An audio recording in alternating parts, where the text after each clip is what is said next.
So we run a company called Haimark Travel. Haimark is a company specialized in more of an explorer cruise concept.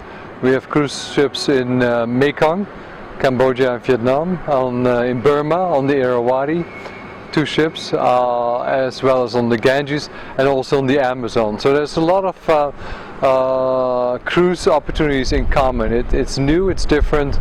They are different rivers than people are used to. And we cater to a very experienced clientele, which is why I mentioned earlier to you, I believe that India rivers have such great opportunities. Many of our guests from Europe, from North America, from Australia, and now also from China, they've traveled quite a bit. They traveled the European rivers, they've done other cruises, they've done other vacations, they're ready for something out of the ordinary.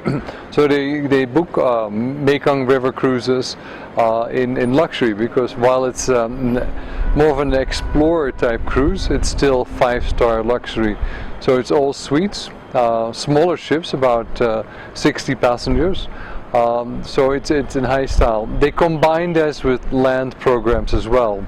So a guest coming from Europe will book a 7-day Ganges cruise, and then they combine that with seeing Delhi, Agra, Jaipur, Udaipur, Kerala, etc. So it's always combined, 100% of the time, always combined with the land program as well. But the highlight really is the cruise. Not that that's the most beautiful part, but it's definitely what makes it very interesting. People feel comfortable, feel safe, they don't have to pack and unpack. So there's a high level of comfort for a river cruise. To your question, do I see this grow? I would say that I see this grow exponentially. If we can get the regulations in place, I think this could be a really important part of India tourism. We have 2 ships right now. We started only a year and a half ago. The ships are always sold out. It's our biggest selling product we have. Out of the 8-9 ships, this is the biggest selling product. Our guests have sailed and have traveled, so the demand is incredibly high. So I think that the opportunity is much larger than we might think in this conference. I think it's really, if we look at, for example, the Rhine and the Danube in Europe with 220 river ships, I could easily see the Ganges growing to really strong levels as well, without it being over flooded with tourists. I'm really positive about the growth here. We'll obviously make the river as accessible as possible. I think that we're lacking some regulations. I think if we can support regulations in many ways, environmental regulations, building regulations, taxation regulations. If we can smoothen that out and make it accessible for ships, I think it makes it easy to introduce ships on the rivers and the waterways, because I also think that the coast of India has great opportunities as well.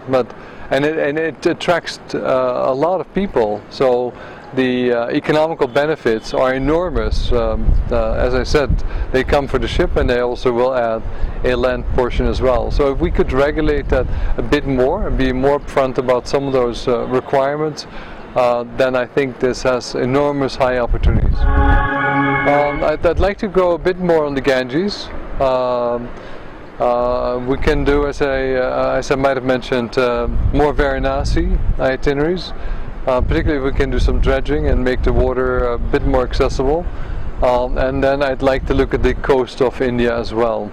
Mumbai, Goa, Kerala, Kochi, I think has some really good opportunities as well. It requires a different kind of ship than a river ship, but I think that it has enormous high appeal as well. So that's my next challenge and opportunity. You know about Daman and Diu line that side? Of course. By Daman and Diu. Yeah. That's wonderful. Yeah. But we need to make it an overnight. It has to be at least a 4 or 5 day cruise.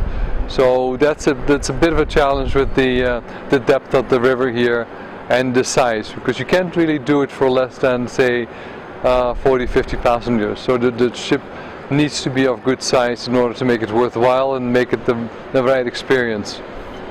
What is the USP of your cruises?